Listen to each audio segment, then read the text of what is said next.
spa တင်နန်းကအပတ်စဉ်တိုင်းမှာစနေနေ့တိုင်းမှာတန်းခွဲသစ္စာတယ်တင်နန်းကာလက2 ရက်ဖြစ်တယ်စာဝဲပွဲဖြည့်ပြီးရင်လက်မှတ်ရမှာဖြစ်တယ်ဘလို့လိုမျိုးတွေတက်တင်လဲဆိုတာကတော့ဒီဗီဒီယိုဖိုင်လေးနဲ့အစကနေအစုံသေးချာရှင်းပြပေးထားတာဖြစ်ပါတယ်အဲ့တော့ဗီဒီယိုဖိုင်လေးနဲ့တူကြည့်လိုက်ပါနော်အားလုံးပဲမင်္ဂလာပါရှင်နေ့ဂရီဂူတီထရေးစနာနေပြီးတော့ပြန်လဲကြိုဆိုပါတယ်ဒီနေ့မှာကတော့ food spa တင်နန်းလေးကလာမယ့်အပတ်စနေနေ့မှာပြန်စမှာဖြစ်ပါတယ် food spa တင်နန်းတော်တော်များများကကြတော့အပတ်စနေတိုင်းမှာစနေနေ့တိုင်းမှာတန်းဝဲသစ္စာတယ်ပေါ့နော်ဒီတုံးမှာဆိုလို့ရှိရင်ကိုယ့်ရဲ့တင်နန်းသူမဟုတ်ပဲနဲ့အပြင်ကနေပြီးတော့မှာပေါ့နော်ဒီ food spa တင်နန်းအကြောင်းလေးကိုစိတ်ဝင်စားပြီးတော့လာတက်တဲ့တင်နန်းသူတွေရှိတယ်ပေါ့နော်အဲ့ဒါကြောင့်မလို့ပြောချင်တာက food spa တင်နန်းကဘယ်လိုမျိုးတွေတက်တင်လဲဆိုလို့ရှိရင်เนาะလက်သေးနဲ့ပတ်သက်တဲ့ဆိုင်ဖွင့်မဲ့ညီမလေးတွေပြီးတော့လို့ရှိရင်ကိုယ့်ရဲ့သပင်ဆိုင်မှာဘာသာရက်ထက်တိုးခြင်းနဲ့ညီမလေးများအမများပေါ့နော်အဲ့လိုဆိုင်ရှင်များလည်းဒီ food spa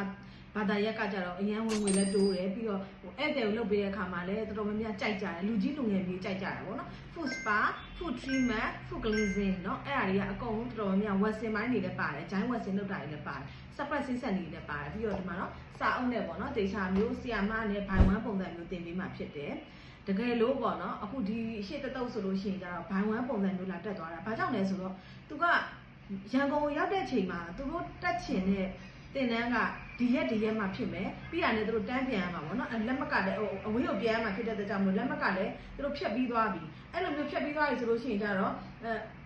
ဘောနော်စနေနေ့မှာသူတို့လာတက်လို့မရဘူးဂျားရက်မှာတက်ချင်တယ်ဆိုလို့ရှိရင်ဘိုင်ဝမ်ကလပ်ရှိရပေါ့နော် food spa ဘိုင်ဝမ်ကလပ်ကပတ်စံအနည်းငယ်လေးပဲပို့သွားပါမယ်ဒါပေမဲ့ဘိုင်ဝမ်ဆိုတဲ့အားသာချက်ကဘာလဲဆိုတော့သူကြိုက်တဲ့ရက်လာလို့ရတယ်ပြီးတော့လို့ရှိရင်သူနဲ့ဘိုင်ဝမ်ဆရာမတယောက်ကသူ့တယောက်တည်းကိုပြင်ပေးမှာအနီးကပ်ပေါ့နော်ဒါပေမဲ့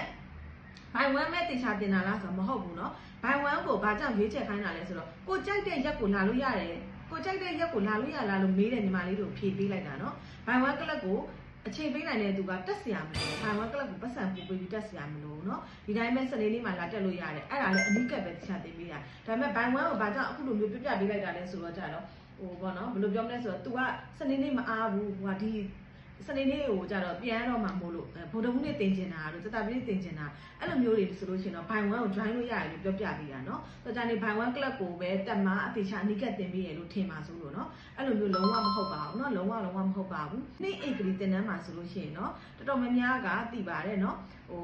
တင်ပေးတဲ့ပုံစံမျိုးနီးစနစ်ကိုလည်းဒီလိုမျိုး page မှာလည်းတေချာတင်ဝင်ချပြထားပေးရเนาะတရားမတယောက်ကဘေးနားမှာတေချာလုပ်ပေးတယ်ခြေဆွဲဖော်တာတွေဆက်နဲ့တိုက်နည်းတွေဖက်နောက်ကိုတွေနဲ့ပေါ့နော်တွေနဲ့တိုက်နည်းတွေပါတယ်ပြီးသွားရင်ဘေးဆွဲညက်တာတွေပါမယ်ဂျဲကာလာဆိုးတာတွေပါမယ်ပြီးရင်နေတွေနော်နေတွေနဲ့ဖက်နောက်တိုက်တဲ့တွေနဲ့မတူဘူးနော်ဖက်နောက်တိုက်တဲ့တွေကကြတော့သူကကြတော့ဟိုပါပေါ့နော်ဆက်နဲ့မှာအဝိုင်းလေးတွေနဲ့သူကအဲ့လိုမျိုးလာတာပြီးတော့နေတွေကကြတော့သူကပင်ခေါင်းလေးတွေနဲ့ပေါ့နော်ပင်ခေါင်းလေးတွေနဲ့သူကအဲ့လိုမျိုးလာတာအဲ့လိုမျိုးနေတွေနဲ့မှာကာလာဖြက်နည်းတွေပါမယ်ဂျဲကာလာဆိုးနည်းတွေပါမယ်စကရက်ဆက်နည်းတွေပါမယ်ခြေောက်ဖျောင်းတင်းတာတွေအမွှေးရောင်ပြောင်းတာတွေဝက်စင်အမွှေးလောက်တာတွေဂျိုင်းဝက်စင်လောက်တာတွေလက်ပေါင်းတင်တာတွေအမွှေးကိုမှအရောင်ပြောင်းတဲ့ပုံစံမျိုးတွေပေါ့နော်ပေါင်းတင်ကြီးချုပ်ကောင်က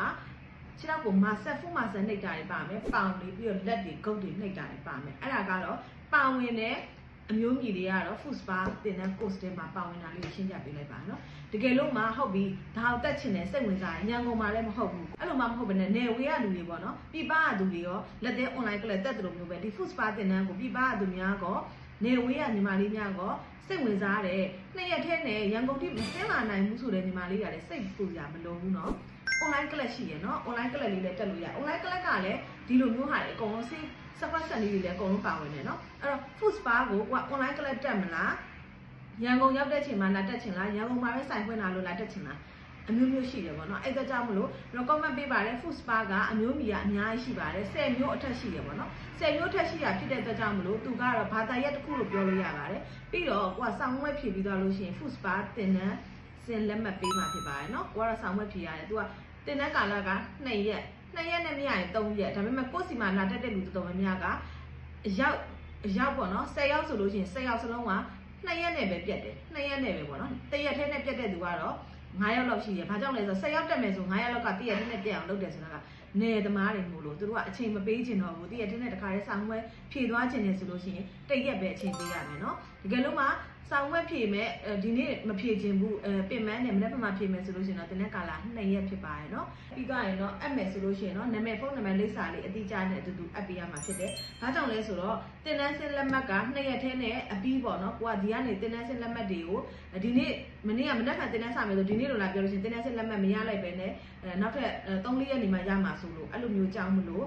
နာမည်ဖုန်းနံပါတ်လိပ်စာနဲ့အတူတူလာရောက်ပြီးတော့အပ်ထားဖို့သူဖိတ်ခေါ်ပါတယ်။ Food Spa တင်တန်းလေးကတော့တရားခိုင်တော့ comment ပေးပါတယ်เนาะဒီနေ့ကဒီ Nail and Food Spa